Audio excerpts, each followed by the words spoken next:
it isn't 100% accurate I was the only person, but I was certainly a very lonely person in many rooms, especially when it came to official organisations or think tanks, establishment think tanks in the newspaper world. And I'm deeply grateful for Ronald's support, because without that support, as with so many things, not least this very report, progress would not be being made today. Ambassador Foreman has already taken some of the best lines, which I'm thinking is a good thing, in that we're on the same page. And one particular line, and I can prove that I have the same words because I printed them out yesterday, is the word, or the construction pushback. And it's absolutely central. This report is designed to inform, certainly, but it's also a call to action, a call to arms. It's content and action that counts. And I think that just expanding on that a little bit, there's a line, and people in this room, everybody will be conversant with Shakespeare's King Lear, of course, that nothing will come of nothing.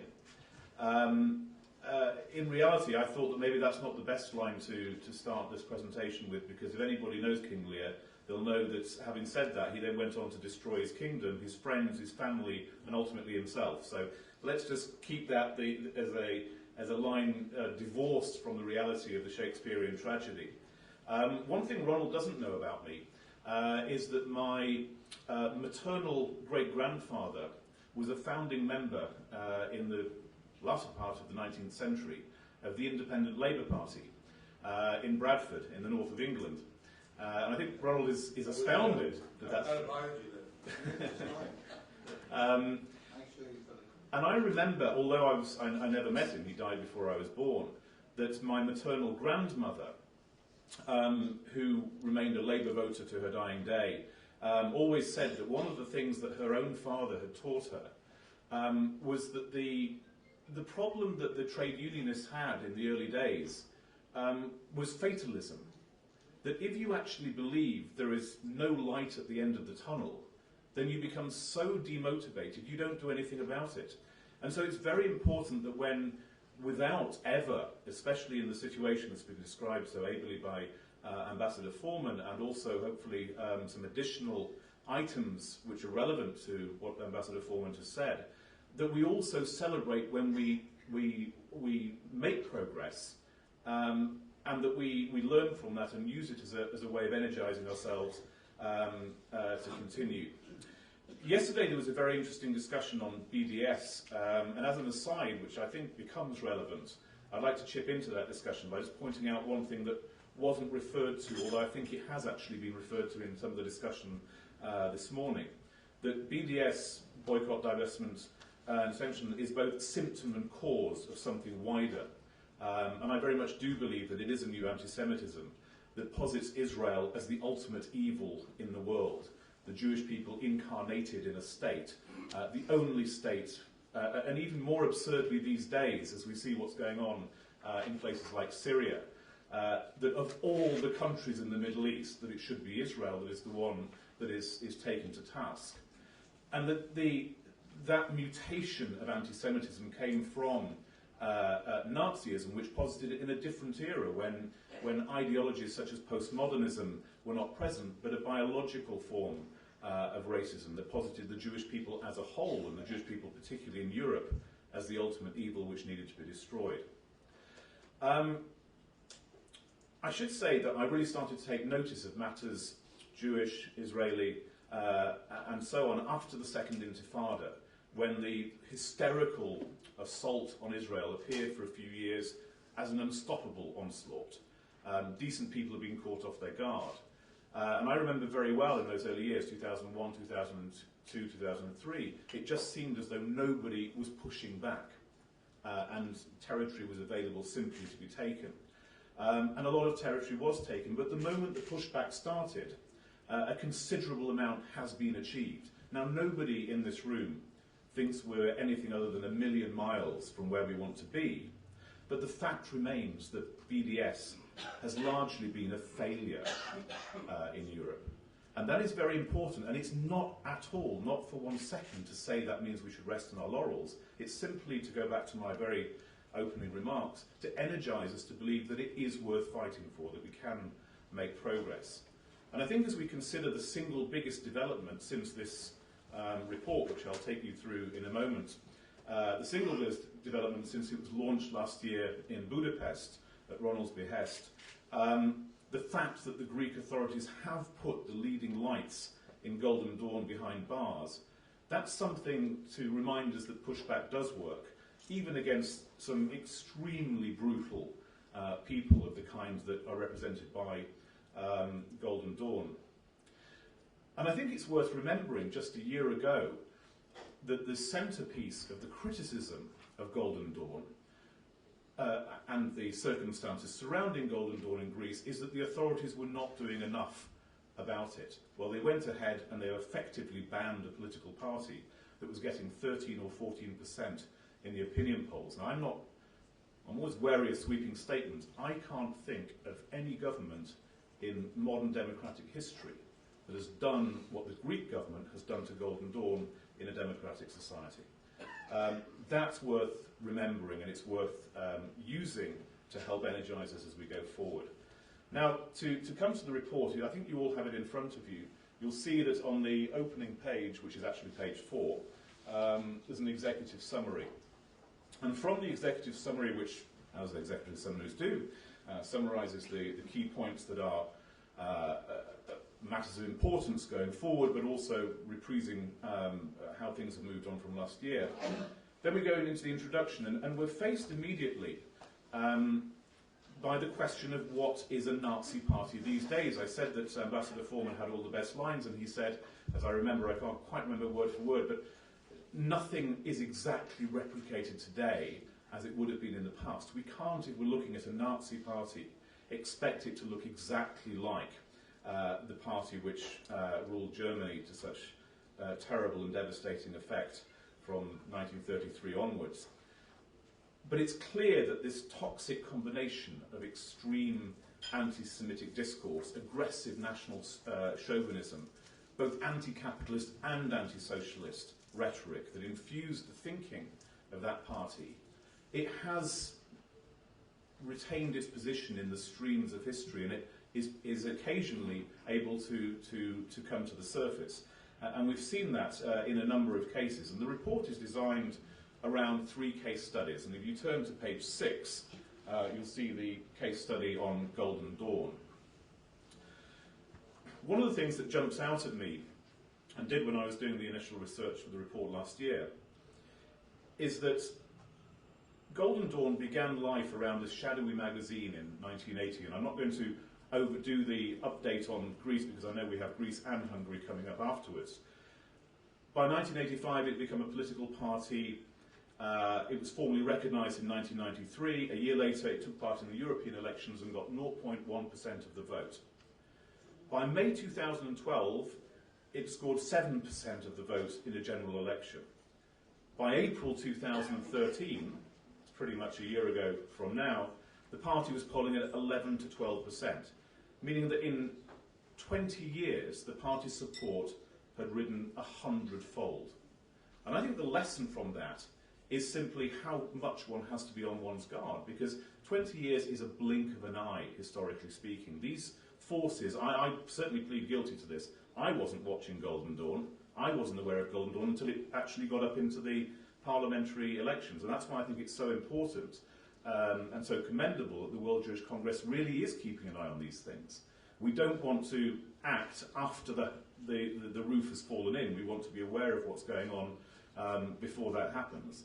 And that's why it's important, although we must never exaggerate, or we must never call a party which is not neo-Nazi but is far right. We must never completely confuse the two. Keeping an eye on all these things is of central concern, I think, to what we're doing. The latest developments, as I've said, are that and you find this, all of the sections have latest developments as the opening part after the introduction, with some remarks as to give you a sense as to what these parties are like. Is that the Prime Minister has moved and the government has moved to jail these people. Golden Dawn's popularity initially went down. It seems to have bounced back. I'm sure we'll hear the very latest updates after this presentation. But in February 2014, which is about as late as I could make it for this update, the support was fluctuating between 9 and 10%, which is worrying, very worrying indeed, but their ability to actually enforce policy in Greece is obviously limited by the arrests and imprisonment, or they're in jail pending trial, to be more precise. But Golden Dawn is not stupid. There may be many, many things, and they are, but they're not stupid. And what they've already done in January this year was to re-register themselves, or to register a separate party called National Dawn, which they can then use as their platform if Golden Dawn is formally banned and is not allowed, is disallowed from participation in local and European elections. And that essentially threatens a game of cat and mouse with the Greek authorities. Golden Dawn, what does it stand for? You have a section on that as well. It sees itself as a defender of the Greek race, tracing itself back to paganism. So it stands outside the Judeo-Christian tradition. It's had to build in some aspects of Greek orthodoxy in order to widen its appeal. And if that all sounds irrational, well, I think one of the hardest tasks in confronting Nazi-style parties is that irrationalism is actually a central characteristic of their ideology. It used the slogan in 2012, which I think is self-explanatory, and with this I'll close on Golden Dawn, so we can rid this land of filth. And I think any party that comes out with that kind of language, I think it's very clear. I should actually add a final little point on Golden Dawn, that it appears to have developed a kind of obsession with Ronald Lauder and ridiculous anti-Semitic conspiracy theories about Mr. Lauder himself and about Estee Lauder, the company. Again, all irrational, but all absolutely recognisable as a Nazi-style party. If you turn to Hungary, the name Jobbik is another name that will have come up on people's radar in the last year or two. I wonder whether many people had heard of Jobbik before 2009, 2010. It was formed as a youth organisation in 2002, and then in the 2010 elections it scored 16.7%. So there's a case where it started in 2002. In a decade, it had risen from nowhere to being a formidable force in Hungarian politics. This is the most pressing issue, I think, right now, simply because on Sunday, this coming Sunday, April the 6th, we have the parliamentary elections. Opinion polls have been suggesting that Jobbik will come in at about third place. In February, I saw polls of about 14%. There were also polls of up to 19%. It very much depends on, as in all countries' elections, it depends on the turnout. But we're talking about somewhere between a sixth and potentially a fifth of the voting population will plump for a party which is openly anti-Semitic. It has called on inventories, as it were, of everybody in the room will be aware of this, of Jewish politicians, of Jewish presence in the country. Gabor Vona, the party's leader, in 2012 called for an inventory of all Israeli capital in Hungary. He said that Hungary was Europe's Palestine.